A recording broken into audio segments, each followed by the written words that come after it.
Alright, this is the trade structure. The trade structure has two parts to it. The first is a credit spread, and the second is a long call. The credit spread is here to offer us downside protection. So if the deal gets blocked by the judge, the stock will drop, and the credit spread here will profit because it's a bearish trade. So if the deal is blocked and the stock drops, we will profit about $800 for each credit spread that we have open. So our credit spread has two parts to it, leg 1 and leg 2. In our case, leg 1 will be us selling January 17th $30 calls. So we pull this up on a website. This is the information for us selling the contract. As you can see, January 17th $30 call. The contract is worth $1,230. So because we are selling this contract to somebody, they are paying us $1,230. So once we enter this trade, this credit will be instantly put in our account. However, as you can see here, our maximum risk is infinite. So the purpose of this trade is to sell the contract for $1,200 and then buy it back from the person we sold it for at a lower price, and then we keep the difference. So the contract today is worth $1,200. If a week from now the contract is worth $1,000, we could buy it back from whoever we sold it to and keep this $230, and that would be our profit. That's why this is bearish. So we want the stock to drop, and we want the value of this contract to drop with the stock, and then we buy it back at the lower price. So as you see here, this is a pair structure. On the left here we have Capri stock prices, and right now it's sitting at about $36, $37. And if the deal is to get blocked by the judge, the M&A bankers are assuming the stock will drop to about $20. So we're going to put 20 as our lower stock price range. So as you can see here, if the stock was to drop this low, we would make money in this trade. So if we assume the deal gets blocked or approved by the end of October, we can see here that we would make somewhere around $1,000 if it doesn't drop as much as they think, maybe $800 or $900. But the purpose of this trade is to make money if the judge blocks a deal. That's why it's our downside hedge. So if we look here, if the deal does get approved and the stock price rises to 57, which is our buyout price, we lose money. So as you can see here, our max loss is $1,470. And this is at expiration, assuming the stock gets all the way up to $57. But here, as you can see, maximum risk is infinite. So instead, if the stock rose to $65, which it won't, but if it did, we would now lose $2,000. So this max loss goes up and up and up forever. That's why our risk is infinite technically. This is bad. So we don't want this. So that's why we do the second leg, which is buying a January 17th $52 $5 call. So it's the same date, it's just a different strike price, and we're going to buy instead of selling it. So now we're on the other side. So if we look here, this is the information for the second leg.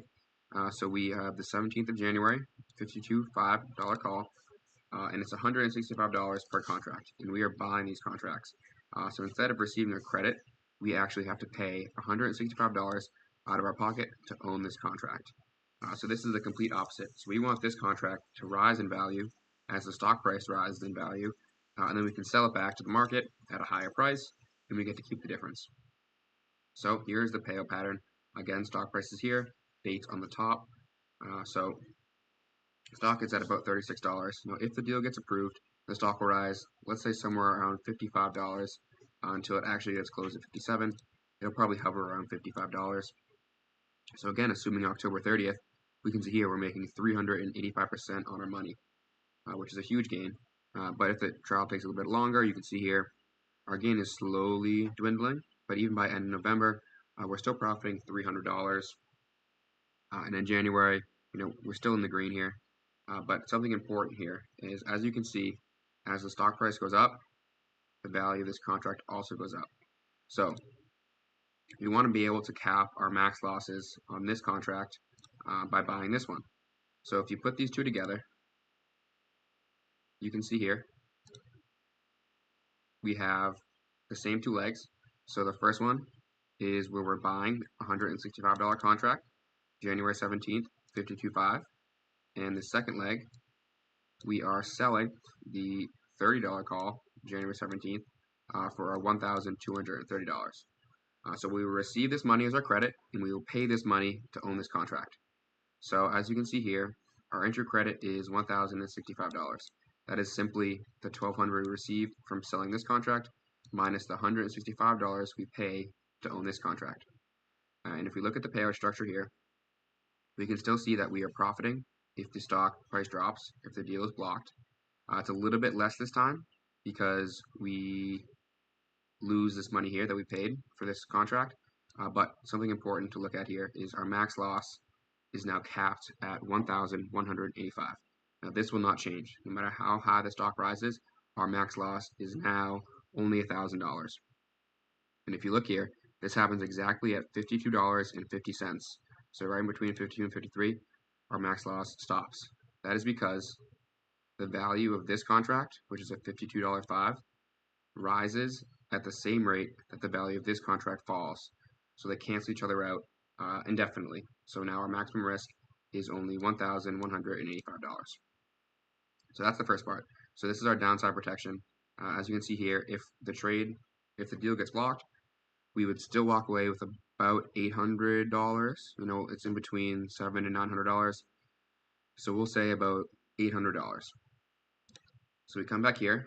This is our downside protection. We're getting about $800 each spread. Now the second part of our trade is a long call, and this is to profit from the deal going through.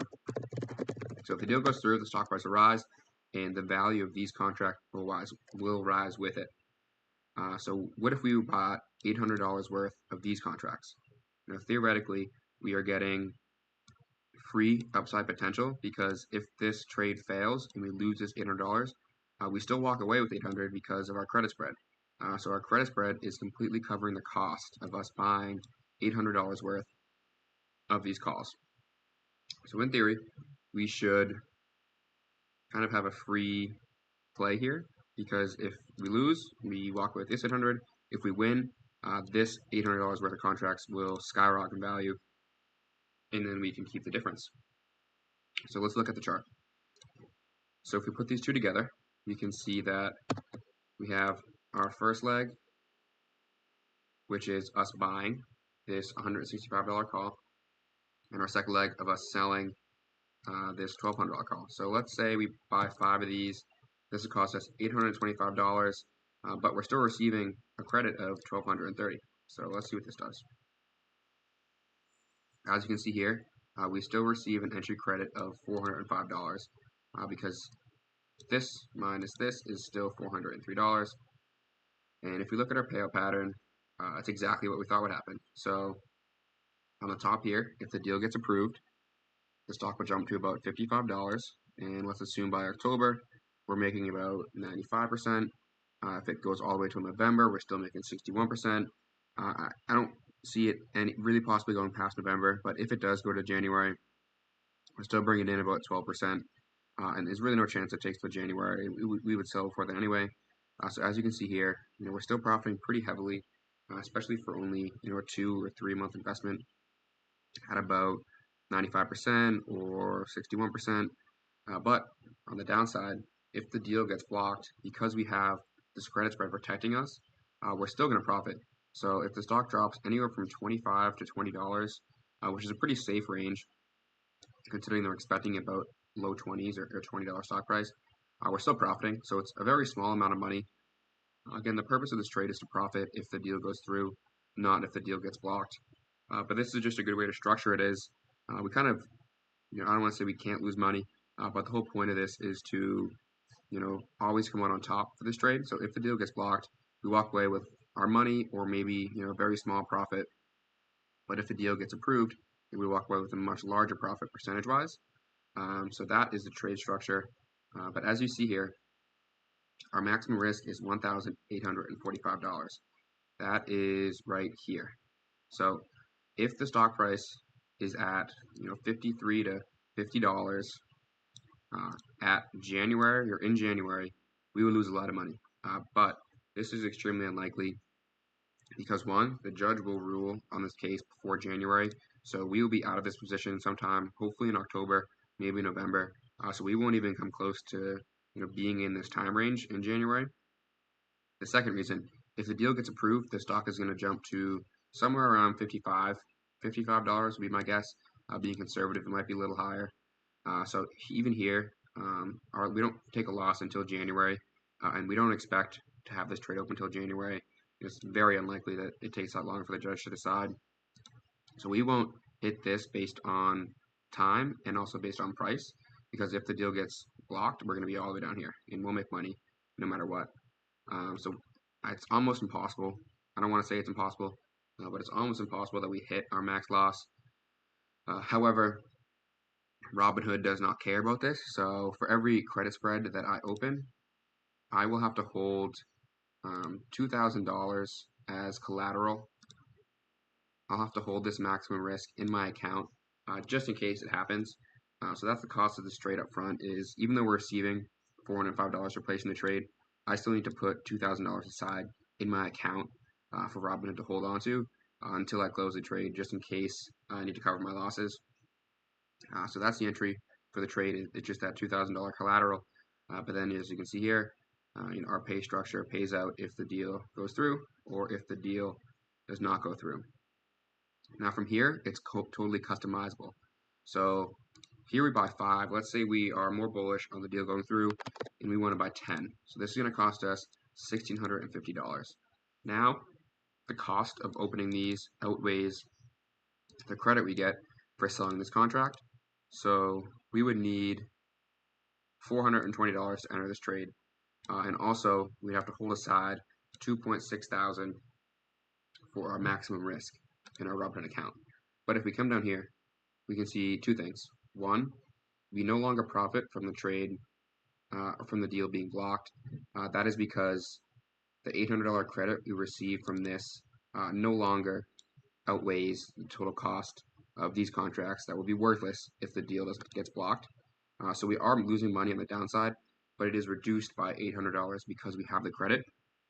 So here we're only losing about 22%, which isn't terrible. So if we didn't have the credit spread, we would lose 100% of this $1,600. Because we have the spread, we're only losing about 500, 600, depending on where the stock lands. But if you look at the upside, our profit here is now 185% instead of 90%. That's because we bought more of these, which profit when the stock price goes up. So you can buy as many of these as you want. I mean, you could buy 20, you could buy 50. Really up to you, depending on how much money you want to spend and how bullish you are on the deal. But the original structure of 5 is what I recommend, because we profit if the deal goes through. We profit a little bit if the deal does not go through. So it's kind of a very good trade from a risk-reward standpoint.